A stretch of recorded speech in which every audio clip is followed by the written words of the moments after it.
देखो सब तो पहली गल आ, अगला सवाल अपने को आया सैलिंग प्राइस या कॉस्ट प्राइस चो। बस मैंने एक गल दसो पहला ना, इस सवाल को कराने तो पहला मैं थोड़े जे लॉजिक क्लीयर करा दा।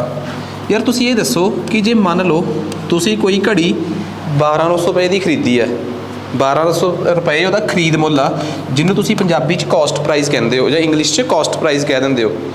मान लो तुसी कोई घड़ी 1200 रुपए की खरीदी है, बस सिंपल जी गल दस्यो मैनू, तो तुसी उन्हों 20% प्रॉफिट ते पंजाबी च कहणगे 20% मुनाफे ते वेचता।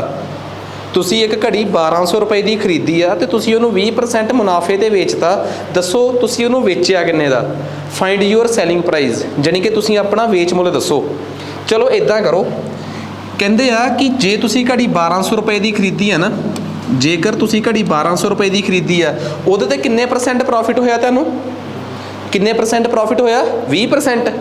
हर चीज़ अपने आप विच 100% होंदी है। जिवें मैं अपने आप विच 100% हाँ, तुसीं हो, तुसीं अपने आप च 100% हो। वो 20% मुनाफे का मतलब ये आ कि तुहाडी चीज़ जिहड़ी आ वो पहलां नालों 120% होगी। पहलां नालों कितनी होगी? 120% होगी। जिन्हों आ गल समझ आ गई उहदा मतलब सवाल हो गया।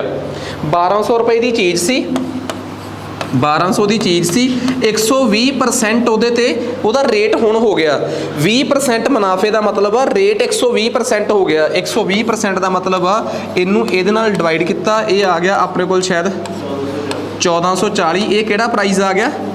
सैलिंग प्राइस, वेच मुल। आ कंसैप्ट आ, ਇਹਦਾ मतलब आ तो सब तो सौखी गल हो गई ਜਿਹੜਾ मैं अज कॉन्सैप्ट कराया है। ज़्यादा समा रखांगे नहीं, बस कॉन्सैप्ट क्लीयर करने आ। ਤੁਹਾਨੂੰ ਕਿਸੇ ने कहता कि तुसी कोई चीज़ खरीदी 2000 दी आ, किन्ने दी खरीदी आ? 2000 दी, ते दसो 40% घाटा पैण तो बाद तुसी वो वेची किन्ने दी? कोई चीज़ का खरीद मुल जे 2000 आ, इंटू ਉਹਦੇ ਤੇ किन्ने % लॉस हो गया? 40। हर चीज़ अपने आप किन्ने % होंदी आ? 100%। तो ਉਹਦੇ चों 40 घट के रेट किन्ने % रह गया? 60%। ਇਹਦਾ ਸਿੱਧਾ 60% पता कर दो। 2000 ਦਾ मतलब मल्टीप्लाई 60% का मतलब आ 60/100। तो आ लो जी, ਤੁਹਾਡੀ चीज़ का रेट कितना रह गया? 1200। ये 1200 का की आ गया भला? वेच मुल। आ गल समझ आ गई? आ जाओ हुण तीसरे पॉइंट ते। ਤੁਹਾਨੂੰ किसी ने कहता कि 40% लॉस तो बाद, 40% लॉस तो बाद कोई चीज़ 1200 की विकी है। 40% लॉस तो बाद कोई चीज़ 1200 की विकी है। दसो किन्ने की खरीदी गई है? 40% के लॉस तो बाद कोई चीज़ 1200 की विकी है। दसो किन्ने की खरीदी गई है? खरीद मुल मतलब कॉस्ट प्राइस। तुसी इत्थों तो शुरू करते हो कि मान लो कॉस्ट प्राइस, इस बार कॉस्ट प्राइस ही तो पता नहीं है। कॉस्ट प्राइस कितना है? एक्स। किन्ने % लॉस आ? 40। एक्स का किन्ने % कटांगे? लॉस होया है 60%, क्योंकि 100 चो घटा दीदा है। तो 60% का मतलब आ 60/100 बराबर है सैलिंग प्राइस। कितना है सैलिंग प्राइस? कितना है? 1200। इत्थों x cut low, 1200 into 100 divide by 60, ये आ गया 2000। 2000 की चीज़ खरीदी सी। आ समझ आ गई है चीज़? इट मीनस आ लो एक चीज़ होर रह गई बस, फिर मैं तुहानूं एक सब तो मेन सरप्राइज़ ये दे सकदा कि जिन्हें आ कॉन्सैप्ट कर लिया ना, पूरे का पूरा सैलिंग प्राइस इक्को चैप्टर एक लैक्चर च खत्म आ। इस तो बिना जे जदों मैं तुहानूं सैलिंग प्राइस वाला टॉपिक जदों आपां फुल फ्लैज ऐप च करते हैं, तुसी बस मैनू ये दस दिओ कि इस तो बिना सैलिंग प्राइस च है की आ। सवाल जिन्ना मर्जी औखा ही चली जाए, इस तो औखा कॉन्सैप्ट ते इस तो औखा फार्मूला सैलिंग प्राइस च लग ही नहीं सकता। आ जाओ अगे, ठीक है। इस तो अगे सैलिंग प्राइस नाल पता किहड़ी चीज़ मिक्स हो जाऊगी? इस तो अगे सैलिंग प्राइस नाल मिक्स हो जाऊगा बेसिक मैथ, फार्मूला बस आही है। तुहानूं किसी ने कहता कि जी एक चीज़ दसो किन्ने दी खरीदी, 20% प्रॉफिट तो बाद तुसी वो चीज़ 2400 की बेची है। किन्ने दी बेची है? 20% प्रॉफिट तो बाद तुसी वो चीज़ 2400 की बेची है। तुसी वो चीज़ खरीदी, कॉस्ट प्राइस एक्स, एक्स के उपर किन्ने % प्रॉफिट आ? 20%। तो इत्थे कितना आऊगा? 120% बराबर है सैलिंग प्राइस। वो आही है कॉस्ट प्राइस बराबर है। हुण आ देखो इत्थों एक समझ आ गई ना सारिਆਂ ਨੂੰ? इत्थों एक्स कितना आ जाऊगा? एक्स बराबर है 2400। आ 120% थले चले गया। 120% के थले जाने का मतलब 120/100 पता ही है सारिਆਂ ਨੂੰ। ये तो तुहानूं पता ही है सब नूं कि ਇਹਦਾ मतलब आ है, आही आ। वो परले पासे जाके मल्टीप्लाई, आ जाके अपने को एक्स कितना आ गया? 2000। कितना आ गया? 2000। मैं बेसिकली सारा कुछ ही दसता यार। चलो होर छड्डो, जे मैं तुहानूं ये कहां कि एक चीज़ खरीदी गई 2000 की ਵੇਚੀ ਗਈ 2400 ਦੀ, ਕਿੰਨੇ ਪਰਸੈਂਟ ਪ੍ਰੋਫਿਟ ਹੋਇਆ, ਕਿੰਨੇ ਪਰਸੈਂਟ? ਪਹਿਲਾਂ ਤਾਂ ਇਹ ਦੱਸੋ ਕਿ ਪ੍ਰੋਫਿਟ ਹੋਇਆ ਕਿ ਲਾਸ ਹੋਇਆ, ਪਹਿਲਾਂ ਤਾਂ ਇਹ ਦੱਸੋ ਕਿ ਪ੍ਰੋਫਿਟ ਹੋਇਆ ਕਿ ਲਾਸ ਹੋਇਆ। ਪ੍ਰੋਫਿਟ ਹੋਇਆ, ਕਿੰਨਾ ਪ੍ਰੋਫਿਟ ਹੋਇਆ ਹੋਊਗਾ? ਪ੍ਰੋਫਿਟ ਮਤਲਬ ਮੁਨਾਫਾ। ਮੁਨਾਫਾ ਹਮੇਸ਼ਾ selling price minus cost price ਹੁੰਦਾ ਕਿ ਕਾਸਟ ਮਾਈਨਸ ਸੈਲਿੰਗ? ਵੇਚ ਮੁੱਲ ਚੋਂ ਖਰੀਦ ਮੁੱਲ ਘਟਾਇਆ ਜਾਂਦਾ, ਪ੍ਰੋਫਿਟ ਤਾਂ ਹੀ ਹੁੰਦਾ ਹੈ। ਉਹ ਕਿੰਨਾ ਹੋਇਆ ਭਲਾ? 400 ਡਿਵਾਈਡ ਬਾਏ ਪ੍ਰੋਫਿਟ ਕਿੰਨੇ ਪਰਸੈਂਟ ਹੋਇਆ। ਪ੍ਰੋਫਿਟ ਪਰਸੈਂਟੇਜ ਕਿਵੇਂ ਕੱਢੀ ਦੀ ਆ, ਮੁਨਾਫਾ ਪ੍ਰਤੀਸ਼ਤ ਕਿਵੇਂ ਕੱਢੀ ਦਾ ਹੈ। ਯਾਦ ਰੱਖਿਓ, ਜੇਕਰ ਘਾਟਾ ਪਿਆ ਨਾ ਕਿਸੇ ਬੰਦੇ ਨੂੰ ਤਾਂ ਉਹਨੇ ਖਰੀਦੀ ਮਹਿੰਗੀ ਹੋਊਗੀ, ਵੇਚੀ ਸਸਤੀ ਹੋਊਗੀ। ਪ੍ਰੋਫਿਟ ਹੋਇਆ ਹੋਊਗਾ, ਵੇਚੀ ਮਹਿੰਗੀ ਹੋਊਗੀ ਤੇ ਖਰੀਦੀ ਸਸਤੀ ਹੋਊਗੀ। ਪਰ ਇੱਕ ਗੱਲ ਸ਼ਿਓਰ ਆ, ਡਿਵਾਈਡ ਦੇ ਵਿੱਚ ਹਮੇਸ਼ਾ ਕਾਸਟ ਪ੍ਰਾਈਸ ਆਉਂਦਾ ਹੈ। ਡਿਵਾਈਡ 'ਚ ਹਮੇਸ਼ਾ ਕੀ ਆਉਂਦਾ ਹੈ?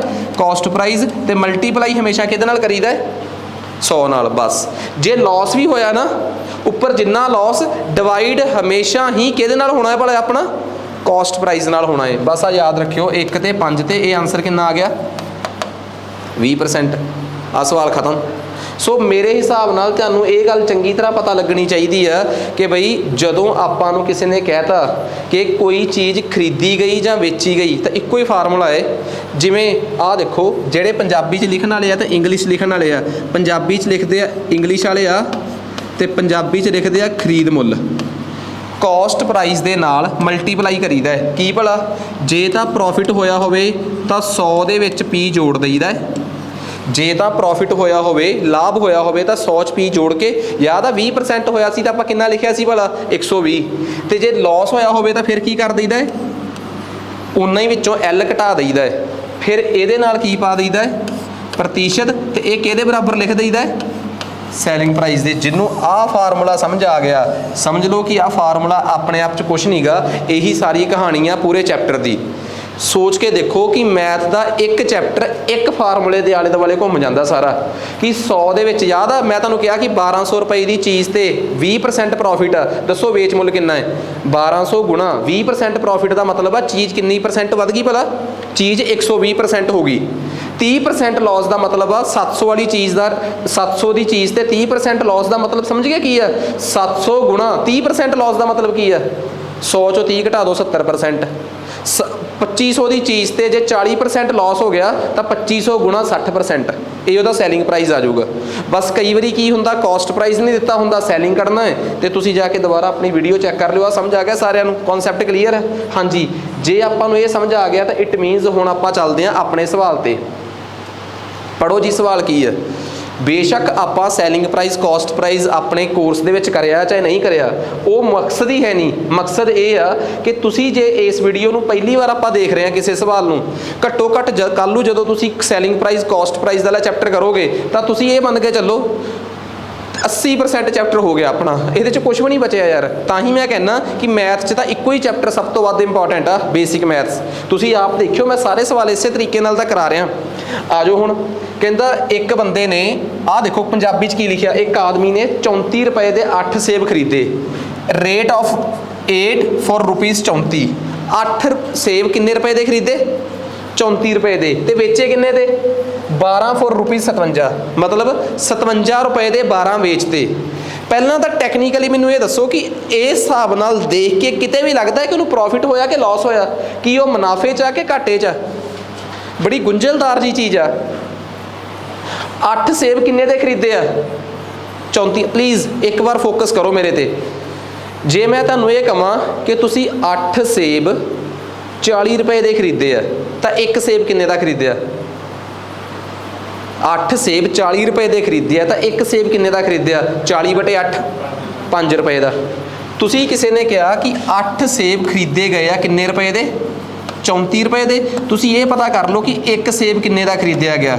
34/8 ਬਰਾਬਰ ਹੈ 17/4। ਇੱਕ ਸੇਬ ਦਾ ਰੇਟ ਆ ਗਿਆ 17 ਰੁਪਏ 4।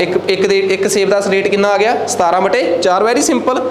ਮੈਨੂੰ ਨਹੀਂ ਲੱਗਦਾ ਕਿ ਕੋਈ ਬਹੁਤ ਵੱਡਾ ਇਹਦੇ 'ਚ ਮੰਤਰ ਪੜਿਆ ਹੈ, ਕਿਉਂਕਿ ਘੱਟੋ ਘੱਟ ਇੱਕ ਦੇ ਰੇਟ ਤੋਂ ਪਤਾ ਤੇ ਲੱਗ ਜਾਊਗਾ ਨਾ ਕਿ ਕਿਹੜਾ ਕੀ ਆ ਤੇ ਕੀ ਆ। ਵੇਚਣ ਵਾਲੇ ਪਾਸੇ ਆ ਜਾਓ। ਕਿੰਨੇ ਰੁਪਏ ਦੇ ਕਿੰਨੇ ਸੇਬ ਵੇਚੇ ਆ? 12 ਸੇਬ ਵੇਚੇ ਆ ਕਿੰਨੇ ਰੁਪਏ ਦੇ? ਉਹ 12 ਸੇਬ ਵੇਚੇ ਆ ਕਿੰਨੇ ਰੁਪਏ ਦੇ? 57 ਰੁਪਏ ਦੇ। ਇੱਕ ਸੇਬ ਕਿੰਨੇ ਦਾ ਵੇਚਿਆ? ਬਸ ਇਹ ਦੱਸ ਦਿਓ।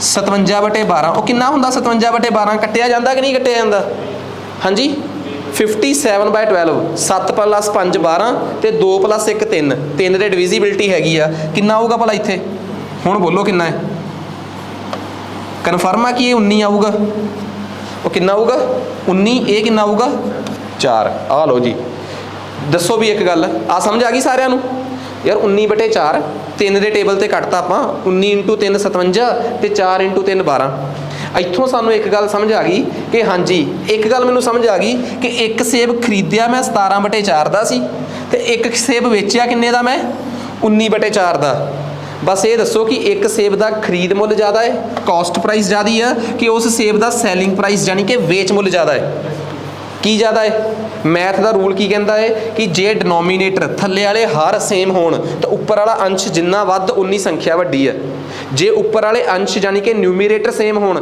ਤੇ ਜਿੰਨਾ ਹਰ ਵੱਡਾ ਉਨੀ ਸੰਖਿਆ ਛੋਟੀ ਹੈ ਸਭ ਜਾਣਦੇ ਆ ਕਿ 1/2 ਕਿਤੇ ਵੱਡਾ ਹੁੰਦਾ 1/4 ਤੋਂ ਕਿਉਂਕਿ ਉੱਪਰਲਾ 1 ਸੇਮ ਥੱਲੇ ਵਾਲਾ ਜਿੰਨਾ ਛੋਟਾ ਉਨੀ ਸੰਖਿਆ ਜਿੰਨਾ ਥੱਲੇ ਵਾਲਾ ਛੋਟਾ ਉਨੀ ਸੰਖਿਆ ਵੱਡੀ ਪਰ ਜੇ ਥੱਲੇ ਵਾਲੇ ਸੇਮ ਹੋਣ ਜਿੰਨਾ ਉੱਪਰਲਾ ਵੱਡਾ ਉਨੀ ਸੰਖਿਆ ਵੱਡੀ ਹੈ ਫਿਰ ਕੋਈ ਪ੍ਰੋਬਲਮ ਨਹੀਂ ਦੱਸੋ ਵੀ 19/4 ਵੱਡਾ ਕਿ 17/4 ਵੱਡਾ ਹੈ 19/4 ਪ੍ਰੋਫਿਟ ਹੋਇਆ ਕਿ ਲਾਸ ਹੋਇਆ ਖਰੀਦਿਆ 17/4 ਦਾ ਸਸਤਾ ਤੇ ਵਿਕਿਆ ਮਹਿੰਗਾ ਦੱਸੋ ਕਿੰਨਾ ਪ੍ਰੋਫਿਟ ਹੋਇਆ ਦੱਸੋ ਕਿੰਨਾ ਪ੍ਰੋਫਿਟ ਹੋਇਆ ਪ੍ਰੋਫਿਟ ਕੀ ਹੁੰਦਾ ਭਲਾ selling price minus cost price ਯਾਰ ਜੇ ਲਾਸ ਹੋਇਆ ਹੁੰਦਾ ਤੇ ਲਾਸ ਕੀ ਹੁੰਦਾ ਭਲਾ cost price minus selling price ਮੁਨਾਫਾ ਹੁੰਦਾ ਹੈ ਵੇਚ ਮੁੱਲ ਮਾਈਨਸ ਖਰੀਦ ਮੁੱਲ ਤੇ ਘਾਟਾ ਹੁੰਦਾ ਹੈ ਖਰੀਦ ਮੁੱਲ ਮਾਈਨਸ ਵੇਚ ਮੁੱਲ ਜੇ ਚੀਜ਼ ਮਹਿੰਗੀ ਵਿਕੀ ਆ 19/4 ਮਹਿੰਗੀ ਵਿਕੀ ਆ ਤੇ ਖਰੀਦੀ ਗਈ ਸਸਤੀ ਕਿੰਨਾ ਫਰਕ ਪੈ ਗਿਆ ਦੋਵਾਂ ਦਾ 4 ਐਲਸੀਐਮ ਉੱਪਰ ਆ ਗਿਆ 2 ਤੇ ਕੱਟ ਕੇ ਆ ਗਿਆ 1/2 ਆ ਚੱਕੋ ਜੀ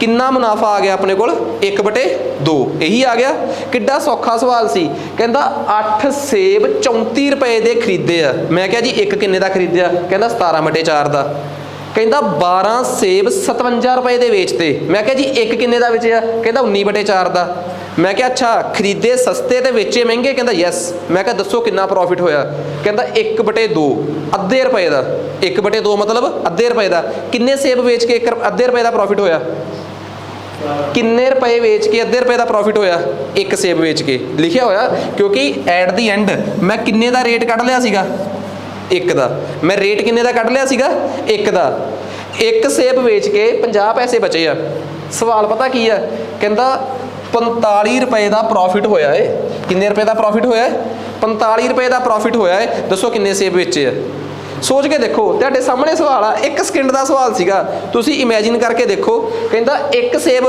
ਤੁਸੀਂ ਕਿੰਨੇ ਸੇਬਾਂ ਦਾ ਹਿਸਾਬ ਲਾ ਕੇ ਚੱਲੇ ਹੁਣ ਇੱਕ ਦਾ ਇੱਕ ਸੇਬ ਦਾ ਕਾਸਟ ਪ੍ਰਾਈਸ ਤੇ ਸੈਲਿੰਗ ਪ੍ਰਾਈਸ ਕੱਢਿਆ ਜਦੋਂ ਤੁਸੀਂ ਇੱਕ ਸੇਬ ਵੇਚਿਆ ਤਾਂ ਕਿੰਨੇ ਰੁਪਏ ਬਚੇ ਤੁਹਾਡੇ ਕੋਲ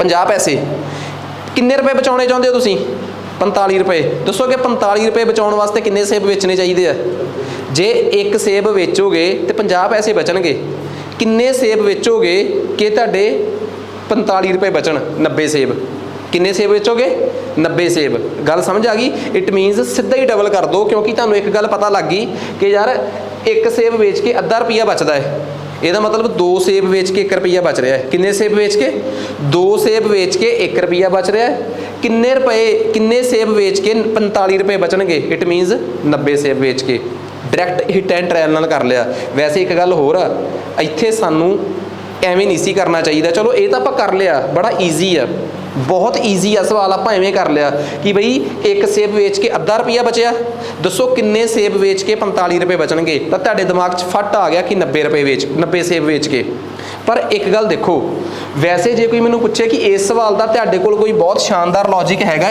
ਤਾਂ ਮੈਂ ਕਹਿੰਦਾ ਕਿ ਇੱਕ ਸਵਾਲ ਨੂੰ ਲੌਜਿਕ ਨਾਲ ਵੀ ਕਰਨਾ ਚਾਹੀਦਾ ਹੈ ਦੇਖੋ ਪੂਰੇ ਕਨਸੈਪਟ ਨਾਲ ਇਹ ਦੱਸੋ ਕਿੰਨੇ ਸੇਬਾਂ ਦਾ ਰੇਟ ਪਹਿਲੇ ਕੇਸ 'ਚ ਕਿੰਨੇ ਸੇਬਾਂ ਦਾ ਰੇਟ ਕਿੰਨਾ ਸੀਗਾ ਦੁਬਾਰਾ ਚੱਲਦੇ ਹਾਂ 8 ਸੇਬਾਂ ਦਾ ਰੇਟ ਕਿੰਨਾ ਸੀਗਾ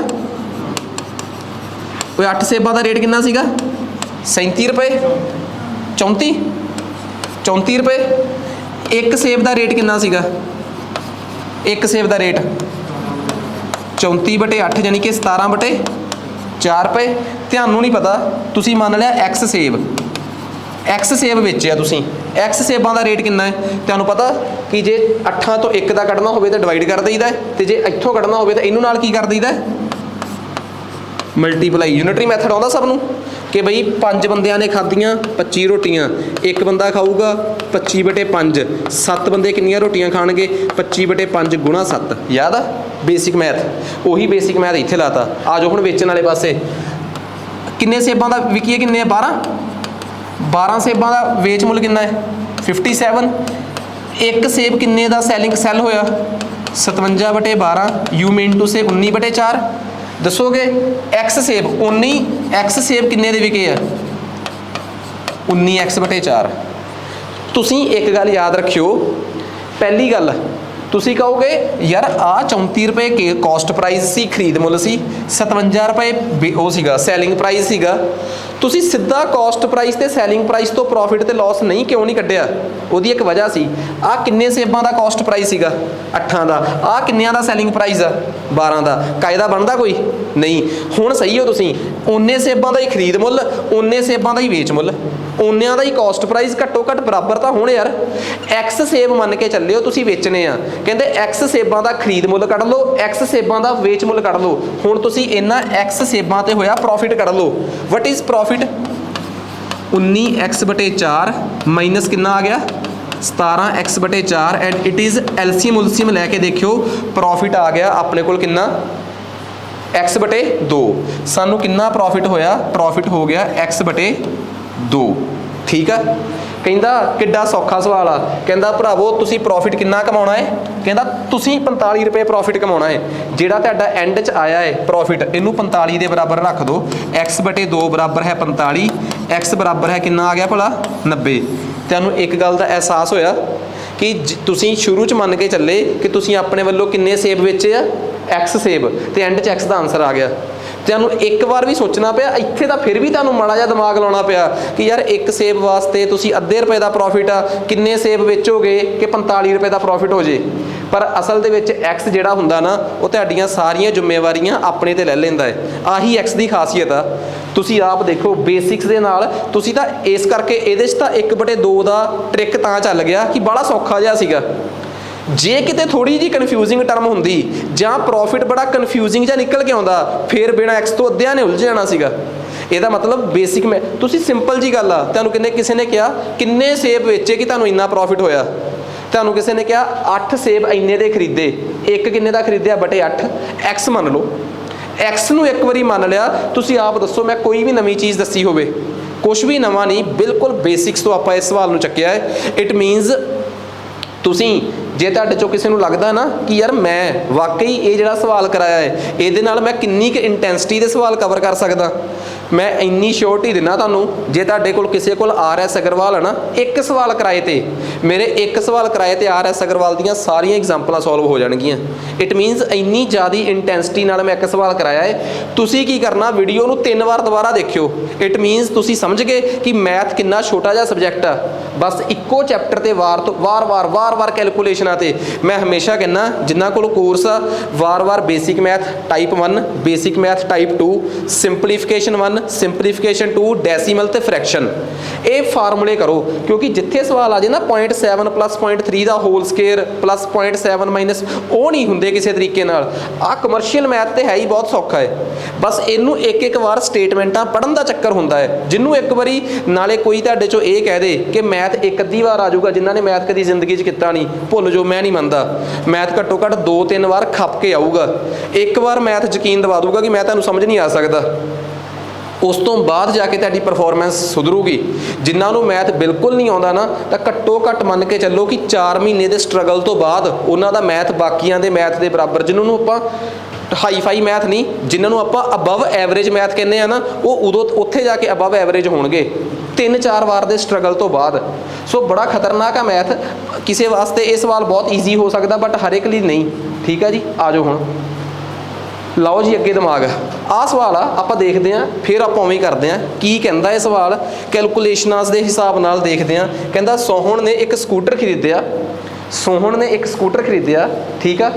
ਕਹਿੰਦਾ ਉਹਨੇ 10% ਖਰਚਾ ਜਿਹੜਾ ਸੀਗਾ ਉਹ ਰਿਪੇਅਰ ਤੇ ਲਾਤਾ, ਤੇ ਸਕੂਟਰ ਤੇ ਪ੍ਰੋਫਿਟ ਕਮਾਇਆ ਉਹਨੇ ਕਿੰਨੇ ਰੁਪਏ? 1100 ਰੁਪਏ।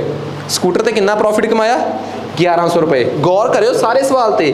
ਕਹਿੰਦਾ ਇੱਕ ਬੰਦੇ ਨੇ ਕੋਈ ਸਕੂਟਰ ਖਰੀਦਿਆ, ਠੀਕ ਆ, ਕਿਸੇ ਪੈਸੇ ਦਾ। ਉਸ ਤੋਂ ਬਾਅਦ ਉਹਨੇ ਕਹਿੰਦਾ ਜਿੰਨਾ ਉਹਨੇ ਸਕੂਟਰ ਖਰੀਦਿਆ, ਕਹਿੰਦਾ ਉਸ ਸਕੂਟਰ ਦੇ 10% ਤਾਂ ਉਹਨੇ ਕਿਹਦੇ ਤੇ ਲਾ ਰੱਖਿਆ ਸੀਗਾ, ਉਹਦੀ ਰਿਪੇਅਰ ਤੇ। ਮਤਲਬ ਜਿਵੇਂ ਮੈਨੂੰ ਕਿਸੇ ਨੇ ਕਹਿਤਾ ਕਿ ਹਾਂ ਬਈ ਉਹ ਆ ਗੱਡੀ ਖਰੀਦ ਕੇ ਲੈ ਕੇ ਆਇਆ, ਕਿੰਨੇ ਦੀ ਆ? ਉਹ ਯਾਰ ਲੱਖ ਦੀ ਪਈ ਆ। ਮੈਂ ਕਿਹਾ ਲੱਖ ਦੀ ਗੱਡੀ? ਉਹ ਨਹੀਂ ਲੱਖ ਦੀ ਨਹੀਂ, 30% ਤਾਂ ਇਹਦੇ ਤੇ ਰਿਪੇਅਰ ਦਾ ਹੀ ਲੱਗ ਗਿਆ। ਇਹਦਾ ਮਤਲਬ ਉਹਨੇ ਗੱਡੀ ਲੱਖ ਦੀ ਤਾਂ ਨਹੀਂ ਖਰੀਦੀ। ਗੱਡੀ ਕਿੰਨੇ ਦੀ ਖਰੀਦੀ ਆ? 70,000 ਦੀ। ਮਤਲਬ ਲੱਖ ਦਾ 30% ਤਾਂ ਰਿਪੇਅਰ ਤੇ ਹੀ ਲਾਈ ਬੈਠਾ ਉਹਦੇ ਤੋਂ। ਗੱਡੀ ਕਹਿੰਦਾ ਲੱਖ ਰੁਪਏ ਦੀ ਆਈ ਆ, ਪਰ 30% ਤਾਂ ਕਹਿੰਦਾ ਦੀ ਰਿਪੇਅਰ ਤੇ ਹੀ ਲੱਗ ਗਿਆ। ਠੀਕ ਆ, ਚਲੋ ਲੱਗ ਗਿਆ। ਉਸ ਤੋਂ ਬਾਅਦ ਉਹ ਲੱਖ ਰੁਪਏ ਦੀ ਗੱਡੀ ਹੋ ਗਈ। ਕਹਿੰਦਾ ਹੁਣ ਤੂੰ ਇਹ ਦੱਸ ਕਿ ਤੂੰ ਕਿੰਨੇ ਦਾ ਪ੍ਰੋਫਿਟ ਖੱਟਿਆ? ਕਹਿੰਦਾ ਯਾਰ ਮੈਂ ਕਮਾ ਲਿਆ ਯਾਰ ਇਹਦੇ ਚੋਂ 50,000 ਨਹੀਂ 30,000 ਕਮਾ ਲਿਆ। ਲੱਖ ਦੀ ਗੱਡੀ ਤੇ ਲੱਖ ਦੀ ਗੱਡੀ ਆ ਗਈ ਮੇਰੇ ਕੋਲ, ਰਿਪੇਅਰ ਪੂਰ ਪਾ ਕੇ ਕਿੰਨੇ ਦੀ ਆ ਗਈ? ਲੱਖ ਦੀ ਗੱਡੀ ਆ ਗਈ। ਕਹਿੰਦਾ ਕਿੰਨੇ ਕਮਾ ਲਿਆ? ਕਹਿੰਦਾ ਯਾਰ 30% ਕਮਾਇਆ ਮੈਂ ਇਹਦੇ ਤੇ। ਕਹਿੰਦਾ ਸਹੀ ਦੱਸ ਕਿੰਨਾ ਕਮਾਇਆ? ਤੈਨੂੰ ਕੀ ਝੂਠ ਬੋਲਾਂ, 30,000 ਕਮਾਇਆ। ਇਟ ਮੀਨਸ ਇਨਡਾਇਰੈਕਟਲੀ ਉਸ ਬੰਦੇ ਨੇ ਆਪਣਾ ਪ੍ਰੋਫਿਟ ਪਰਸੈਂਟੇਜ 'ਚ ਵੀ ਦੱਸਤਾ ਤੇ ਇਹ ਵੀ ਦੱਸਤਾ ਕਿ ਮੈਂ ਪ੍ਰੋਫਿਟ ਕਮਾਇਆ ਕਿੰਨਾ ਹੈ। ਕਹਿੰਦਾ ਮੈਂ ਪ੍ਰੋਫਿਟ ਕਮਾਇਆ ਹੈ 1100 ਰੁਪਏ ਦਾ। ਕਹਿੰਦਾ ਉਹਨੇ ਇਹ ਵੀ ਦੱਸਤਾ ਕਿ ਇਹ ਪ੍ਰੋਫਿਟ ਮੇਰਾ ਕਿੰਨੇ ਪਰਸੈਂਟ ਆ ਭਲਾ? 20% ਹੈ। ਸੋਚ ਕੇ ਦੇਖੋ, ਪ੍ਰੋਫਿਟ ਵੀ ਦੱਸਤਾ ਤੇ ਪ੍ਰੋਫਿਟ ਪਰਸੈਂਟੇਜ ਵੀ ਦੱਸਦੀ। ਜਦੋਂ ਤੁਹਾਨੂੰ ਕਿਸੇ ਨੇ ਕਹਿਤਾ ਕਿ ਇਦਾਂ ਕਰੋ, ਹਿੰਟ ਦਿੰਦਾ ਮੈਂ ਤੁਹਾਨੂੰ, ਕਿਸੇ ਨੇ ਨਹੀਂ ਨੋਟ ਕਰਨਾ। ਤੁਸੀਂ ਇੱਕ 1200 ਰੁਪਏ ਦੀ ਘੜੀ ਖਰੀਦੀ ਆ। ਕਿੰਨੇ ਰੁਪਏ ਦੀ ਖਰੀਦੀ ਆ? 1200 ਰੁਪਏ ਦੀ। ਤਾਂ ਤੁਸੀਂ ਉਹਦੇ ਤੇ 20% ਪ੍ਰੋਫਿਟ ਕੀਤਾ ਹੈ। ਕਿੰਨੇ ਪਰਸੈਂਟ ਪ੍ਰੋਫਿਟ ਆ ਤੁਹਾਨੂੰ ਉਹਦੇ ਤੇ ਹੋਇਆ? 20%। ਦੱਸੋ, ਪ੍ਰੋਫਿਟ 20% ਆ, ਘੜੀ ਕਿੰਨੇ ਦੀ ਆ? 1200 ਰੁਪਏ ਦੀ। ਦੱਸੋਗੇ ਵਿਕੀ ਕਿੰਨੇ ਦੀ ਆ? What is selling price? ਮੈਂ ਹਮੇਸ਼ਾ ਕਹਿੰਦਾ ਹੁੰਦਾ, ਜਿਹੜਾ ਮੈਂ ਫਾਰਮੂਲਾ ਦੱਸਿਆ ਕਿ ਕੋਸਟ ਪ੍ਰਾਈਸ ਦੇ ਨਾਲ ਮਲਟੀਪਲਾਈ ਕਰ ਦਿਓ। ਕੀ ਭਲਾ? ਕੋਸਟ ਪ੍ਰਾਈਸ ਦੇ ਨਾਲ ਮਲਟੀਪਲਾਈ ਕਰੋ 100 ਪਲੱਸ ਮਾਈਨਸ P/L ਪਰਸੈਂਟੇਜ ਬਰਾਬਰ ਹੈ, ਸਭ ਨੂੰ ਪਤਾ ਹੈ ਫਾਰਮੂਲਾ। ਦੱਸਦਾ ਹੁੰਦਾ ਮੈਂ ਕਿ ਹਾਂ ਜੇ ਤਾਂ ਇਹ ਪ੍ਰੋਫਿਟ ਆ, ਫਿਰ ਤਾਂ ਆਊਗਾ ਖਰੀਦ ਮੁੱਲ ਇਨਟੂ ਕਿੰਨੇ ਪਰਸੈਂਟ ਪ੍ਰੋਫਿਟ ਆ? 20%। ਫਿਰ 100 ਦੇ ਵਿੱਚ 20 ਜੁੜੂਗਾ। ਜੇ ਲਾਸ ਹੁੰਦਾ ਤੇ ਫਿਰ 100 ਦੇ ਵਿੱਚੋਂ ਇਹ ਘਟ ਜਾਂਦਾ। ਬਰਾਬਰ ਹੈ ਕੀ ਆ ਗਿਆ ਭਲਾ ਆਪਣੇ ਕੋਲ? Selling price. ਤੇ ਤੁਸੀਂ ਕੱਢਤਾ ਜੀ, ਸੈਲਿੰਗ ਪ੍ਰਾਈਸ ਆ ਗਿਆ 1440 ਰੁਪਏ। ਆ ਗਿਆ? ਕਿਸੇ ਨੂੰ ਕੋਈ ਜ਼ਿਆਦਾ ਵੱਡੀ ਗੱਲ ਨਹੀਂ ਲੱਗੀ, ਹੈਰਾਨੀ ਵਾਲੀ ਗੱਲ ਹੀ ਨਹੀਂ। ਜੇ ਇਸੇ ਘੜੀ ਤੇ 1200 ਦੀ ਘੜੀ ਤੇ 30% ਲਾਸ ਹੋਇਆ ਹੁੰਦਾ ਤੇ ਵੇਚ ਮੁੱਲ ਕੱਢਣ ਵਾਸਤੇ ਕਹਿੰਦੇ ਸੈਲਿੰਗ ਪ੍ਰਾਈਸ, ਫਿਰ ਤੁਸੀਂ ਕਿਵੇਂ ਕੱਢਦੇ ਭਲਾ? ਸੈਲਿੰਗ ਪ੍ਰਾਈਸ ਖਰੀਦ ਮੁੱਲ ਇਨਟੂ ਇਹ ਲਾਸ ਆ ਕਿ ਪ੍ਰੋਫਿਟ ਆ? ਲਾਸ ਹਮੇਸ਼ਾ 100 ਚੋਂ ਘਟਦਾ ਹੈ। 100 ਮਾਈਨਸ 30 ਕਿੰਨਾ ਹੁੰਦਾ ਹੈ? 70%। ਪਰਸੈਂਟੇਜ ਨੂੰ 70/100 ਲਿਖ ਲਓ। ਫਿਰ ਇਹ 840 ਰੁਪਏ ਦੀ ਵਿਕਦੀ। ਕਿੰਨੇ ਦੀ ਵਿਕਦੀ? 840 ਰੁਪਏ ਦੀ।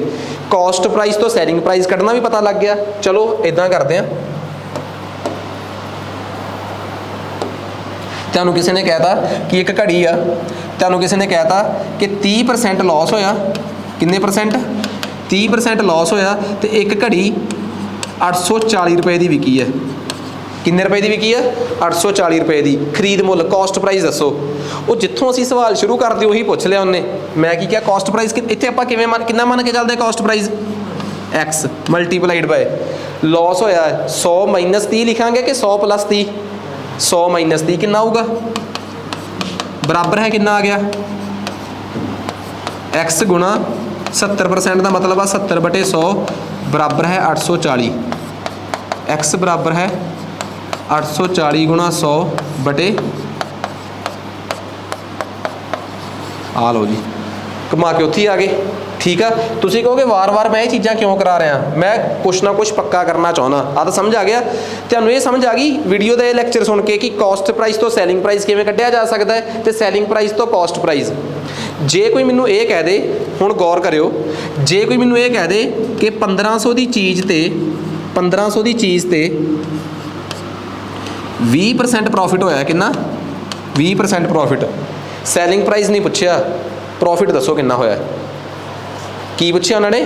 ਪ੍ਰੋਫਿਟ ਦੱਸੋ ਕਿੰਨਾ ਹੋਇਆ। ਮੈਨੂੰ ਕਿਸੇ ਨੇ ਕਹਿਤਾ ਕਿ ਪ੍ਰੋਫਿਟ ਹੋਇਆ ਹੈ 1500 ਦਾ 20%। ਸੈਲਿੰਗ ਪ੍ਰਾਈਸ ਨਹੀਂ ਪੁੱਛਿਆ, ਪ੍ਰੋਫਿਟ ਹੀ ਪੁੱਛਿਆ। ਤੇ ਪ੍ਰੋਫਿਟ ਕਿੰਨਾ ਹੋਇਆ ਭਲਾ? 1500 ਦਾ ਕਿੰਨੇ ਪਰਸੈਂਟ? 20%। ਤੁਸੀਂ ਕਹੋਗੇ ਹੁਣ 120 ਕਿਉਂ ਨਹੀਂ ਲਿਖਿਆ? ਓਏ 120 ਦਾ ਮਤਲਬ ਉਹ ਪ੍ਰੋਫਿਟ ਨਹੀਂ ਸੀਗਾ, ਪ੍ਰੋਫਿਟ ਦਾ 20% ਆ। 120% ਤਾਂ ਲਿਖੀਦਾ ਸੀ ਕਿ ਖਰੀਦ ਮੁੱਲ ਦਾ ਜਦੋਂ ਕੋਈ ਚੀਜ਼ ਪ੍ਰੋਫਿਟ 20% ਹੋਇਆ ਹੋਵੇ ਤਾਂ ਉਹਦਾ ਸੈਲਿੰਗ ਪ੍ਰਾਈਸ 120% ਹੋ ਜਾਂਦਾ ਹੈ। इस करके जे सैलिंग प्राइस के कंटैक्सट च तो 120%, पर जे कोई मैनू पूछे प्रॉफिट कितना होया है 1500 का 20% कितना बनया अपने कोल 1500 का 20% कितना हो गया भला 300। प्रॉफिट कितना हो गया 300। खरीदी किन्ने दी सीगी 1500 दी, प्रॉफिट कितना होया 300। तो दस सकते हो वेची किन्ने दी होगी 1800 दी। कई बाले काले होंदे आ, सैलिंग प्राइस कढ़ना है 1500 का किन्ने परसेंट प्रॉफिट आ 20, सीधा ही 120% कर दो, सीधा ही 120% कर दो, इत्थों डायरैक्ट निकल जाता है। पर जे तुसी पहला 20% पता करोगे वो प्रॉफिट हुंदा है, उन्होंने फिर कॉस्ट प्राइस च जोड़ दईदा है तो फिर वो सैलिंग प्राइस बन जाता है। जे तुसी सीधा ही 20% की बजाय 120% कट दोगे, तुसी बिना प्रॉफिट कड्डे सीधा कॉस्ट प्राइस तो कित्थे चले जाओगे भला सैलिंग प्राइस ते। तुसी विच्चों ये पता करने की भी लोड़ नहीं पई तुहानूं कि विच फायदा किन्ने दा होया, सीधा कॉस्ट प्राइस दिता, उत्ते सीधा फार्मूला लाया 100 + P/L वाला, तो तुसी सीधा किहदे ते पहुंच गए भला सैलिंग प्राइस ते। ये आ हुण आ जाओ उस सवाल ते जिहड़ा सानूं दिता होया है। बई ये दसो मैनूं, कहंदे इस सवाल दे विच इस गल ते ज़्यादा जोर दो कि उस बंदे नूं प्रॉफिट किन्ने दा होया है, प्रॉफिट किन्ने रुपए दा होया है, प्रॉफिट किन्ने दा होया है 1100 दा, ते प्रॉफिट होया किन्ने परसेंट आ 20%। और प्रॉफिट होया किन्ने परसेंट 20%। जे तुहानूं कोई कहे कि जी मैनूं फलाणिया मैनूं 20% प्रॉफिट होया है, ठीक है, तो मैनूं प्रॉफिट होया भी किन्ने रुपए आ भला 1100 रुपए। तो मैनूं एक गल दसो प्लीज़, ये दसो मैनूं, जदों मैं प्लीज़ एक बारी फोकस करो, जदों मैं कहा सी कि प्रॉफिट परसेंटेज कट के दो जां लॉस परसेंटेज कट के दो, मैं तुहानूं हमेशा कहना कि जे प्रॉफिट परसेंटेज कढ़नी आ तो सैलिंग प्राइस चो कॉस्ट प्राइस घटा दो, जे लॉस परसेंटेज कढ़नी आ तो कॉस्ट प्राइस चो सैलिंग प्राइस घटा दो। डिवाइड हमेशा किहदे नाल करीदा है, डिवाइड हमेशा कॉस्ट प्राइस नाल करीदा है। उहदी वजह है कि चाहे बंदे नूं फायदा होया होवे चाहे होया होवे घाटा। जे कोई बंदा 15,000 की शर्ट लैके आया है तो उन्होंने बाद पता लग गया कि मैं ये किसी होर नूं देनी है, तो अगला बंदा कहता जी मैनूं 20% प्रॉफिट लॉस ते दे दे, तो असल दे विच जिहड़ा 20% लॉस आ ना वो उन्होंने अपनी शर्ट की खरीद मुल ते होया है। बंदे नूं फायदा भी अपने कॉस्ट प्राइस ते हुंदा है ते बंदे नूं नुकसान भी अपना कॉस्ट प्राइस ते हुंदा है।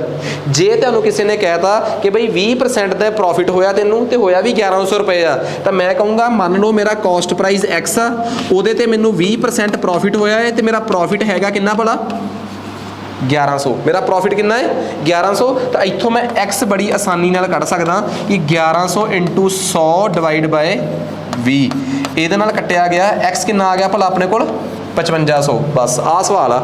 मीनस जे मैनूं किसी ने कहा कि बई 20% तेनूं प्रॉफिट होया है, 20% प्रॉफिट होया तैनूं किसी चीज़ ते, तेरा प्रॉफिट हैगा है 1800 रुपए। दसो चीज़ खरीदी किन्ने दी सी, पुछया की है दसो चीज़ खरीदी किन्ने दी सीगी। बई प्रॉफिट मैनूं इन्ना होया है, 20% मैनूं प्रॉफिट होया है, तो फिर भी 1800 का प्रॉफिट आ। मैं कहूँगा मेरा कॉस्ट प्राइस नहीं पता, कॉस्ट प्राइस के उपर मैनूं 20% प्रॉफिट होया सी तो कैलकुलेट करके कितना आ गया 1800 आ गया। तो उत्थों मैं बड़े आसानी नाल ये पता कर लिया कि जी ਇਹਦਾ 20% कढ़ लिया जाए 1800/20 × 100, ਇਹਦਾ मतलब कॉस्ट प्राइस कितना सीगा 9000।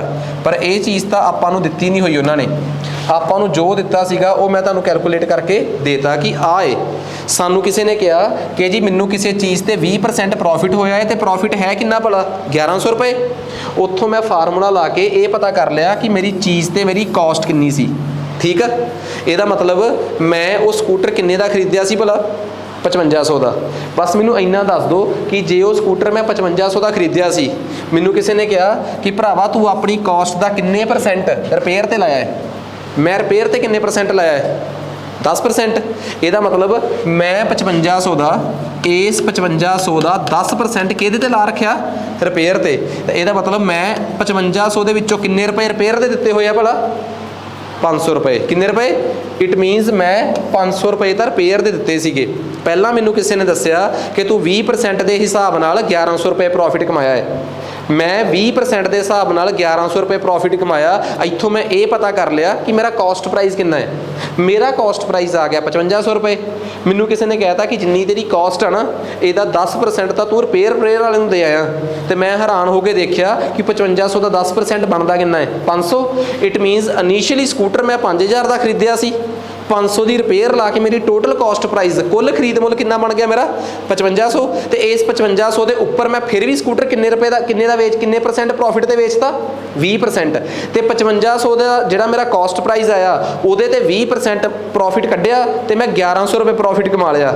ਹਜੇ ਤਾਂ ਪੁੱਛਣ ਵਾਲੇ ਨੇ ਮੈਨੂੰ ਇਹ ਨਹੀਂ ਪੁੱਛਿਆ ਕਿ ਦੱਸੋ ਵਿਕਿਆ ਕਿੰਨੇ ਦਾ 5500 + 1100 ਕਿੰਨਾ ਹੋ ਗਿਆ ਭਲਾ ਆਪਣੇ ਕੋਲ 6600 ਰੁਪਏ ਦਾ ਮੈਂ ਸਕੂਟਰ ਵੇਚਤਾ। ਜੋ ਮਰਜ਼ੀ ਪੁੱਛ ਲੈਣ ਇਟ ਮੀਨਸ ਕਾਸਟ ਪ੍ਰਾਈਸ ਤੇ ਸੈਲਿੰਗ ਪ੍ਰਾਈਸ ਨਾਲ ਰਿਲੇਟਡ ਜੋ ਤੁਹਾਨੂੰ ਸਵਾਲ ਆ ਸਕਦਾ ਸੀਗਾ ਉਹ ਸਵਾਲ ਤੁਹਾਨੂੰ ਆ ਗਿਆ। ਆ ਚੱਕੋ ਅਗਲਾ ਸਵਾਲ ਫਿਰ ਤੁਹਾਡੇ ਕੋਲ ਫ੍ਰੈਕਸ਼ਨ ਦਾ ਆ ਗਿਆ।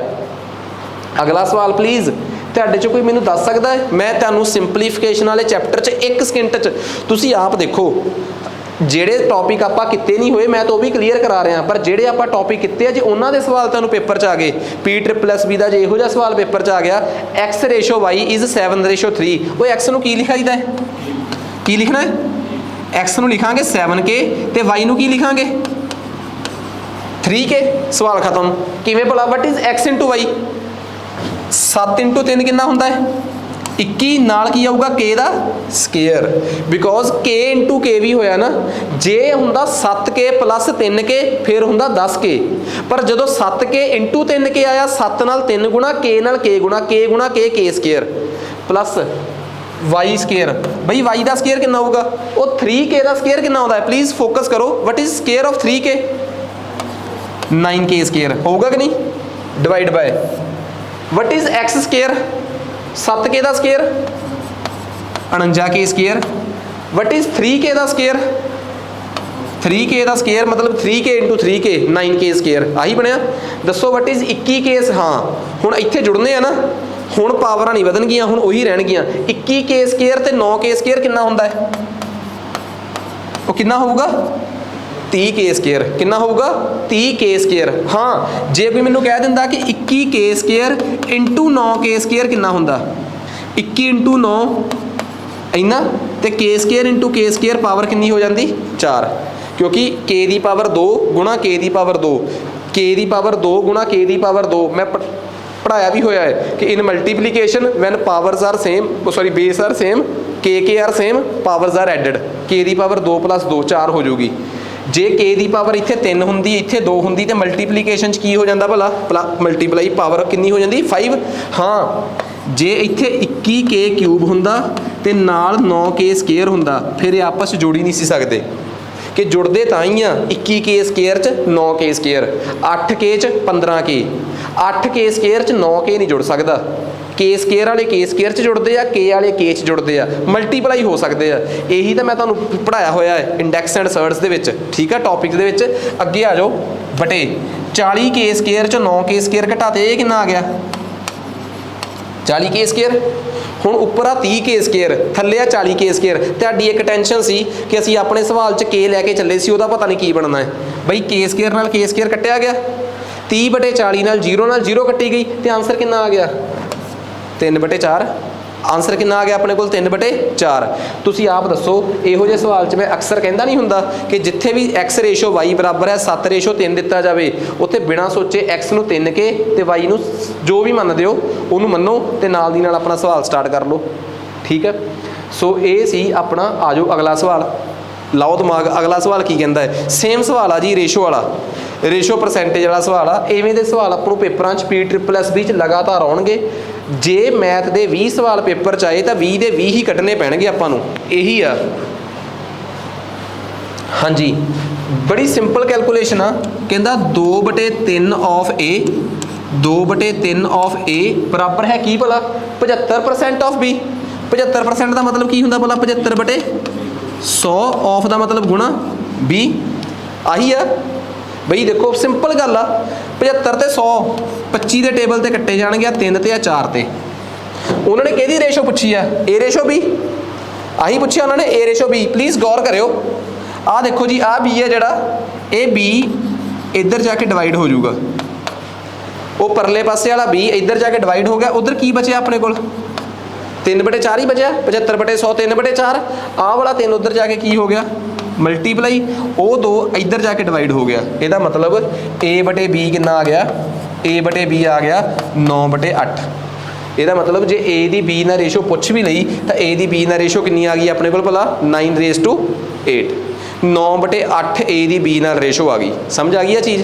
ਇਟ ਮੀਨਸ ਕਨਸੈਪਟ ਕਲੀਅਰ ਹੋ ਗਿਆ। ਬੜਾ ਸਿੰਪਲ ਜਿਹਾ ਕਨਸੈਪਟ ਸੀ ਕਿ A ਦੀ B ਨਾਲ ਰੇਸ਼ੋ ਕਿੰਨੀ ਆ ਜੀ 9:8। ਨੈਕਸਟ ਉਸ ਤੋਂ ਬਾਅਦ ਅੱਗੇ ਆ ਜਾਓ। ਆ ਲਓ ਜੀ बड़ा सौखा जिहा टॉपिक आ, बड़ा सिंपल जिहा। तुसीं आप कहोगे कि अच्छा वर्क डन वर्क टाइम आ हुंदा, कुछ भी नहीं हुंदा इहदे च। पहला क्वेश्चन नूं पढ़ो, कोई प्रॉब्लम नहीं, आपां सवाल अगले दिन कर लांगे। आपां जिहड़ी पूरी दी पूरी PSSB दी सीरीज सॉल्व करनी है ना, उहदे आने बहाने आपां पूरे दा पूरा मैथ एक बार रिवाइज करना है ताकि 2-2 3-3 बार चीज़ां तुहानूं रिवाइज होण। अद्धियों ज़्यादा मैथ तां तुहानूं इत्थे अटकदिआं नूं आ जाना है। चलो मैनूं ये दसो, कहंदा A ਦਾ एक दिन का काम B तो अद्धा है एक दिन के काम तो, B का अद्धे दिन का काम B work done by B is half. B का काम अद्धा होंदा है C के काम तो, एक दिन जो काम करते हैं। जेकर C किसी काम नूं 7 दिनों कर सकता है तो A B C तिन्ने मिला के उस काम नूं किन्ने दिनों करनगे। ये तो सवाल बड़ा सिंपल आ। बस तुसीं मैनूं एक कंसैप्ट दसो, मैनू किसी ने कहता कि एक काम नूं A जिहड़ा है 6 दिनों करता है, B किसी काम नूं 3 दिनों करता है। किन्ने दिनों करता है? 3 दिनों। 3 दिनों मैं की किया, A नूं कहा कि बई इदां कर, खेतां 'च जाया, ठीक है, तो जाके मतलब कि ये कह ला कि दवाई पाया, जां तू ये कह दे कि वट्टां साफ कर दे। मतलब कोई मैਨੂअल काम करने वास्ते कहता किसी नूं खेतां 'च जाके। ये थोड़ा जिहा बजुर्ग बंदा सी, कहंदा जी कल्ले नूं तां जिन्ने तुहाडे खेत आ जां जिन्ना तुहाडा रकबा है मैनूं 6 दिन लग जाणगे कल्ले नूं, ठीक है। मैं कहा इदां कर अपने मुंडे नूं भेज दे। कहंदा वो भी एड्डा टैलेंट नहीं गा, 3 दिन तो भी ला दूगा जे कल्ला करी जाऊगा। मैं इदां फिर सलाह दी कि इदां करो दोवें लग जाओ, काम निबेड़ो। जे वो दोवें जाने काम करन लग जाण तां काम 6 दिनों तो वध टाइम लऊगा कि 6 दिनों तो 3 दिनों दे विच टाइम लऊगा कि 3 दिनों तो भी थोड़ा टाइम लऊगा? 3 दिनों तो भी घट टाइम लगूगा क्योंकि हुण दोवें लग जाणगे, ठीक है। ਇਹਦਾ मतलब जे तुहाडे चों कोई कहे कि A नूं किसी काम नूं करन च लगदे आ 6 दिन ते B नूं लगदे आ 3 दिन, सीधा जोड़ दो। दिनां च दिन जोड़ के तो वर्क टाइम नहीं आ सकता क्योंकि 6 च 3 जोड़ के कितना आऊगा 9। 6 चों 3 घटा के भी आंसर नहीं आ रहा क्योंकि 3 भी आंसर नहीं होना। 3 आंसर क्यों होगा? फिर तो मुंडे नूं कल्ले नूं काम ते ला दो, दोवां नूं जोड़ के 6 - 3 तो आंसर आ ही नहीं सकता। इट मीनस सवाल करन दा कोई होर तरीका हुंदा है जिहड़ा आपां नूं नहीं पता लग रहा। ਇਹਦਾ मतलब वर्क वाला सवाल जिहड़ा है वो कदे भी एवें नहीं निकल सकता। चलो हुण दूजे पासे आ जाओ, मैनू बस इन्ना दस दो, जे तुहानूं कोई कहे कि फलाना बंदा एक काम नूं 2 दिनों करता है, कोई एक शख्स आ वो एक काम नूं किन्ने दिनों करता है? 2 दिनों। तो मैं एक सवाल पूछया, सोच के दस्सिओ कि वो एक दिन च काम का किन्नवां हिस्सा कर सकता होऊगा? अद्धा। बहुत सिंपल आ। एक बंदा किसी काम नूं 3 दिनों च निबेड़दा है, दसो वो एक दिन च किन्नवां हिस्सा कर सकदा होगा काम का? तीजा हिस्सा। एक बंदा एक काम नूं 10 दिनों च निबेड़दा है, वो एक दिन च काम का किन्नवां हिस्सा कर सकदा होगा? 10वां हिस्सा, 1/10। एक बंदा एक काम नूं 6 दिनों च निबेड़दा है, वो एक दिन च काम का किन्नवां हिस्सा कर सकदा है? 6वां हिस्सा। एक बंदा एक काम नूं 3 दिनों च निबेड़दा है, वो एक दिन च काम का किन्नवां हिस्सा कर सकदा होगा? तीजा हिस्सा। मैनू किसी ने कहता कि दोवें बंदे काम ते लाते, चलो जी काम निबेड़ो हुण। दोवें बंदे काम ते लाते, दोवां ने मिल के एक दिन च काम का किन्नवां हिस्सा करता? ये तो जोड़े जा सकते हैं। चलो तुहानूं इतराज सी कि 6 च 3 जोड़ के आंसर नहीं होना, दिनां च दिन जोड़ के आंसर नहीं आ सकता। वो पर यह आ सकता ना कि एक बंदे ने एक दिन च काम का किन्नवां हिस्सा कढ़िया, एक बंदे ने एक दिन च काम का 6वां हिस्सा कढ़िया, दूजे बंदे ने एक दिन च काम का 3जा हिस्सा कढ़िया। दोवां ने मिल के एक दिन च काम का 1/6 जमा 1/3 लघुत्तम यानी कि एलसीएम लैना आउंदा तां 6 आ जाऊगा। 6 नूं 6 नाल डिवाइड किया 1 उपर 1, 6 नूं 3 नाल डिवाइड किया 2 बराबर है 3/6 बराबर है 1/2। सोचो हुण इस तो उल्ट, 2 जाणियां ने मिल के एक दिन च काम का अद्धा हिस्सा करता, किन्ने दिनों च काम पूरा करता? किन्ने दिनों च काम पूरा करता? उल्टा दो, यही कर दिओ। ਇਹਦਾ मतलब वर्क एंड टाइम के सवाल बारे समझ आ गया। ਕੰਮ ਅਤੇ ਸਮਾਂ ਆਪਣੇ ਆਪ ਦੇ ਵਿੱਚ ਇੱਕ ਅਜਿਹਾ ਟੌਪਿਕ ਆ ਜਿਹੜਾ ਸਿੱਧਾ ਨਹੀਂ ਚੱਲਦਾ, ਰੈਸੀਪਰੋਕੇਟ ਹੋ ਕੇ ਉਲਟਾ ਕੇ ਫੇਰ ਨਿਕਲਦਾ ਹੈ। ਪਤਾ ਤਾਂ ਸਾਰਿਆਂ ਨੂੰ ਸੀਗਾ ਕਿ ਰੈਸੀਪਰੋਕਲ ਕਰ ਦੋ ਤੇ ਫਲਾਂ ਫਲਾਂ ਕਰ ਦੋ ਤੇ ਫਿਰ ਐਂਡ 'ਚ ਆ ਕੇ ਜੋ ਐਂਡ 'ਚ ਜਵਾਬ ਆਇਆ ਉਹਨੂੰ ਫੇਰ ਉਲਟਾ ਦਿਓ 2/1 2 ਦਿਨਾਂ 'ਚ। पर असल सानू कॉन्सैप्ट नहीं सी पता कि असर वो मगर कहानी की है, क्योंकि ये चैप्टर जिहड़ा है वो इत्थों हल नहीं हुंदा, ठीक है, ये चैप्टर इत्थों नहीं हल होंदा कि दिनां च दिन जोड़े जाण, ये चैप्टर इत्थों हल होंदा है कि बई एक दिन च किता होया काम च एक दिन च किता होया काम जोड़िया जाए। ठीक है जी, आ जाओ हुण अगे। हुण मैं तुहानूं दसदा इस सवाल नूं करन च की सीगा। एक गल दसो, मैं तुहानूं कोई बहुत तगड़ा रास्ता दस्सिया नहीं, बस आ जाओ हुण इत्थे। हुण इस सवाल ते गौर करियो, तुसीं आप इस सवाल दा हल कड्ढो प्लीज़, सोच के दस्सियो। सी किसी काम नूं किन्ने दिनां च करदा है? सी किसी काम नूं किन्ने दिनां च करदा है? 7 दिनां च। वो सी किसी काम नूं किन्ने दिनां च करदा है? 7 दिनां च। लिखिया होया है सी किसी काम नूं किन्ने दिनां च करदा है? 7 दिनां च। आ जाओ जी, प्लीज़ गौर करियो। बी उस काम नूं किन्ने दिनां च करूगा? प्लीज़ आ जाओ हुण अगे। ओए एक मिनट, सब नूं समझ आ रही कि सी एक काम नूं 7 दिनां च करदा है? बस ये दसो कि बी कहंदे जिहड़ा काम बी करदा ना, बी जिन्ना भी काम एक दिन च करदा है वो अद्धा सी नालों। बी जिन्ना भी एक दिन च काम करदा है ना वो अद्धा है सी नालों। लिखिया होया कहंदा बी द्वारा किया गया काम सी द्वारा एक दिन विच किए गए काम का अद्धा है। ठीक है, मतलब कि मैं तुहाडे चों किसी नूं कहां यार तू तो मेरे तो अद्धा काम करदा यार, कि तेरा तो बहुत बुरा हाल आ, बस ये दस दो बी उस काम नूं किन्ने दिनां च करूगा? किन्ने दिनां च? सी 7 च करदा है, बी उस तो अद्धा ढिला है, अद्धा ही आ, किन्ने दिनां च करूगा? ये 3.5 दिनां च करूगा कि 14 च करूगा? 14 च, दुगने दिनां च, क्योंकि वो ढिला है। जिन्ना बंदा ढिला हुंदा उन्ने दिन वध लाऊगा कि घट लाऊगा? उन्ने दिन वध लाऊगा। ये निबेड़ूगा 14 दिनां च। ए ते आ जाओ। जे किसी ने कहता आ जाओ, सवाल तो देखो की आ, कहता ए द्वारा किया गया काम अद्धा है बी नाला। जिन्ना काम ए द्वारा एक दिन विच किया गया काम बी द्वारा एक दिन विच किए गए काम का अद्धा, मतलब ए निकम्मा है कि बी? ए बी तो भी निकम्मा है, अद्धा निकम्मा है। यदा मतलब बी उस काम नूं भी डबल ला दूगा। ए एक काम नूं किन्ने दिनां च निबेड़ूगा? किन्ने दिनां च? 28 दिनां च। उहदे तो भी डबल, क्योंकि जिन्ना तुसीं अद्धा मैनूं किसी ने कहता कि यार जिन्ना काम तू करदा ना मैं बी हाँ, जिन्ना काम तू करदा है यार एक दिन च इस तो अद्धा काम करदा है, ਇਹਦਾ मतलब मैं यही कहूँगा ना यार वो तो फिर दुगना टाइम लाऊगा। जिन्ना काम मैं पूरा करदा मेरे तो जे अद्धा काम करदा है तो वो तो मेरे तो दुगने दिन लाऊगा। Vary simple. एक गल दसो, तिन्ने मिल के काम किन्ने दिनां च करनगे? किड्डा सौखा है। एक काम नूं किन्ने दिनां च करदा है? 28। ए दा एक दिन का काम 1/28। बी एक काम नूं किन्ने दिनां च करदा है? 14 दिनां च। बी दा एक दिन का काम 1/14। सी एक काम नूं किन्ने दिनां च करदा है? 7 दिनां च। सी दा एक दिन का काम 1/7। ਜਦੋਂ ਤੁਹਾਨੂੰ ਕਿਸੇ ਨੇ ਕਹਿਤਾ कि बई ਇਹ एक ਕੰਮ ਨੂੰ 14 ਦਿਨਾਂ 'ਚ ਕਰਦਾ ਹੈ, ਤੁਸੀਂ ਸਿੱਧਾ ਪੁੱਛਿਆ ਕਰੋ ਕਿ ਯਾਰ ਇੱਕ ਦਿਨ 'ਚ ਤੂੰ ਕੰਮ ਦਾ ਕਿੰਨਾ ਹਿੱਸਾ ਕਰਦਾ? ਕਹੂਗਾ 1/14।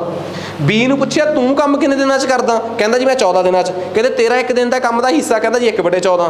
ਕਹਿੰਦੇ ਤੂੰ ਕਿੰਨੇ ਦਿਨਾਂ 'ਚ ਕੰਮ ਕਰਦਾ ਇੱਕ ਪੂਰੇ ਨੂੰ? ਕਹਿੰਦਾ ਜੀ ਮੈਂ 7 ਦਿਨਾਂ 'ਚ ਕਰਦਾ। ਉਹਦਾ ਇੱਕ ਦਿਨ ਦਾ ਕੰਮ ਕਿੰਨਾ ਆ ਗਿਆ? 1/7। ਤਿੰਨਾਂ ਦਾ ਜੋੜ ਕੇ ਇੱਕ ਦਿਨ ਦਾ ਕੰਮ ਕੱਢ ਲਈਏ ਕਿ ਤਿੰਨੇ ਜੋੜ ਕੇ ਇੱਕ ਦਿਨ 'ਚ ਕੰਮ ਦਾ ਕਿੰਨਾ ਹਿੱਸਾ ਕਰਦੇ ਹੋਣਗੇ? 28, 14 ਤੇ 27। ਜਿਹਨੂੰ ਐਲਸੀਐਮ ਲੈਣਾ ਆਉਂਦਾ ਹੈ ਲਵੇ, ਨਹੀਂ ਤਾਂ ਆਪਣੀ ਵੀਡੀਓਜ਼ ਦੇਖੇ ਮੈਥ ਵਾਲੀਆਂ। 28 ਨੂੰ 28 ਨਾਲ ਡਿਵਾਈਡ ਕੀਤਾ, 1 2 4 7/28 ਬਰਾਬਰ ਹੈ 1/4। ਤਿੰਨੇ ਮਿਲ ਜਾਣ ਤਾਂ ਇੱਕ ਦਿਨ 'ਚ ਕੰਮ ਦਾ ਕਿੰਨਾ ਹਿੱਸਾ ਕਰ ਦੇਣਗੇ? ਚੌਥਾ ਹਿੱਸਾ। ਜਿੰਨਾ ਕੰਮ ਆਪਣੇ ਕੋਲ ਕੁੱਲ ਪਿਆ ਹੋਇਆ ਹੈ, ਜੇ ਤਿੰਨੇ ਜਾਣੇ ਮਿਲ ਕੇ ਇੱਕ ਦਿਨ 'ਚ ਕੰਮ ਦਾ ਚੌਥਾ ਹਿੱਸਾ ਕੱਢ ਦੇਣ, ਤਿੰਨੇ ਜਾਣੇ ਮਿਲ ਕੇ ਇੱਕ ਦਿਨ 'ਚ ਕੰਮ ਦਾ ਚੌਥਾ ਹਿੱਸਾ ਕਰ ਦੇਣ ਤਾਂ ਕੰਮ ਕਿੰਨੇ ਦਿਨਾਂ 'ਚ ਨਿਬੇੜ ਦੇਣਗੇ? 4 ਦਿਨਾਂ 'ਚ। ਹੈਗਾ ਕੋਈ ਆਪਸ਼ਨ 4? ਆ ਲਓ ਜੀ 4 ਦਿਨ। ਇਸ ਤੋਂ ਸੌਖਾ ਸਵਾਲ ਕੀ ਆਊਗਾ? ਸਭ ਤੋਂ ਪਹਿਲਾਂ ਤਾਂ ਇਹ ਪਛਾਣਨਾ ਸੀ ਇਸ ਸਵਾਲ 'ਚ ਸ਼ੁਰੂ 'ਚ ਪਤਾ ਕੀ ਦਿੱਤਾ ਸੀਗਾ? ਮੇਰੀ ਗੱਲ ਸੁਣੋ, ਵਰਕ ਟਾਈਮ ਵਾਲੇ ਸਵਾਲਾਂ 'ਚ ਅੱਜ ਕੱਲ੍ਹ ਇੱਕ ਆ ਵੀ ਨਵਾਂ ਕਨਸੈਪਟ ਆਉਣ ਲੱਗ ਪਿਆ। ਇਹਨੂੰ ਅੰਗਰੇਜ਼ੀ 'ਚ ਕਹਿੰਦੇ ਆ ਐਫੀਸ਼ੀਐਂਸੀ ਤੇ ਪੰਜਾਬੀ 'ਚ ਕਹਿੰਦੇ ਆ ਸ਼ਮਤਾ।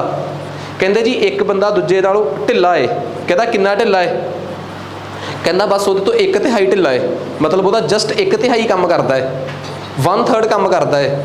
ਤੇ ਕਹਿੰਦਾ ਅੱਛਾ ਇਹਦਾ ਮਤਲਬ ਕੀ ਆ? ਇਹਦਾ ਮਤਲਬ ਇਹ ਆ ਕਿ ਜੇ ਦੂਜਾ ਬੰਦਾ ਇੱਕ ਕੰਮ ਨੂੰ 60 ਦਿਨਾਂ 'ਚ ਨਿਬੇੜਦਾ ਨਾ, ਇਹ ਉਹਦੇ ਤੋਂ 1/3 ਆ ਐਫੀਸ਼ੀਐਂਸੀ 'ਚ। ਇਹਦਾ ਮਤਲਬ ਕੋਈ ਬੰਦਾ ਕਿਸੇ ਤੋਂ ਐਫੀਸ਼ੀਐਂਸੀ 'ਚ ਸ਼ਮਤਾ ਦੇ ਮਾਮਲੇ 'ਚ 1/3 ਹੋਵੇ ਨਾ, ਇਹਦਾ ਮਤਲਬ ਉਹ 3 ਗੁਣਾ ਵੱਧ ਦਿਨ ਲਾ ਦੂਗਾ, 3 ਟਾਈਮਸ। ਜੇ ਕੋਈ ਮੈਨੂੰ ਕਹਿ ਦੇ ਕਿ ਆ ਫਲਾਣਾ ਬੰਦਾ ਮੇਰੇ ਨਾਲੋਂ ਅੱਧਾ ਕੰਮ ਕਰਦਾ ਹੈ, ਜਿਵੇਂ A B ਨਾਲੋਂ ਅੱਧਾ ਕੰਮ ਕਰਦਾ ਸੀ ਤੇ B 14 ਦਿਨਾਂ 'ਚ ਕੰਮ ਨਿਬੇੜਦਾ ਸੀ, ਤੇ A ਕਿੰਨੇ ਦਿਨਾਂ 'ਚ ਨਿਬੇੜੂਗਾ ਭਲਾ? 28 ਦਿਨਾਂ 'ਚ। ਪਹਿਲਾ ਹਿੱਸਾ ਦੇ ਸਵਾਲ ਦਾ ਉੱਥੇ ਹੀ ਅਟਕ ਗਿਆ ਕਿ ਕਿੰਨਾ ਹਿੱਸਾ। ਪਹਿਲਾਂ ਆਪਾਂ ਕਰਿਆ A the, B the, C ਦਾ, ਫਿਰ ਮੈਂ ਤੁਹਾਨੂੰ ਇਹ ਵੀ ਸਿਖਾਇਆ ਅੱਜ ਇਸੇ ਵੀਡੀਓ 'ਚ ਹੀ ਕਿ ਬਈ ਜੇ ਕਿਸੇ ਬੰਦੇ ਦਾ ਇੱਕ ਦਿਨ ਦਾ ਕੰਮ 14 ਦਿਨਾਂ 'ਚ ਨਿਬੜਦਾ ਹੈ ਨਾ, ਤਾਂ ਉਹਦਾ ਇੱਕ ਦਿਨ 'ਚ ਕੰਮ ਦਾ ਕਿੰਨਵਾਂ ਹਿੱਸਾ ਨਿਬੜ ਜਾਂਦਾ ਹੈ? 1/14। ਸੋ ਇਹ ਕਨਸੈਪਟ ਵਰਕ ਐਂਡ ਟਾਈਮ ਦੇ ਸਵਾਲ ਕਰਕੇ ਦੇਖਿਓ, ਤੁਹਾਨੂੰ ਆਪ ਪਤਾ ਲੱਗੂਗਾ ਕਿ ਹਾਂ ਬਹੁਤ ਈਜ਼ੀ ਹੈ। ਅੱਜ ਵਾਸਤੇ ਇੰਨਾ ਹੀ ਬਹੁਤ।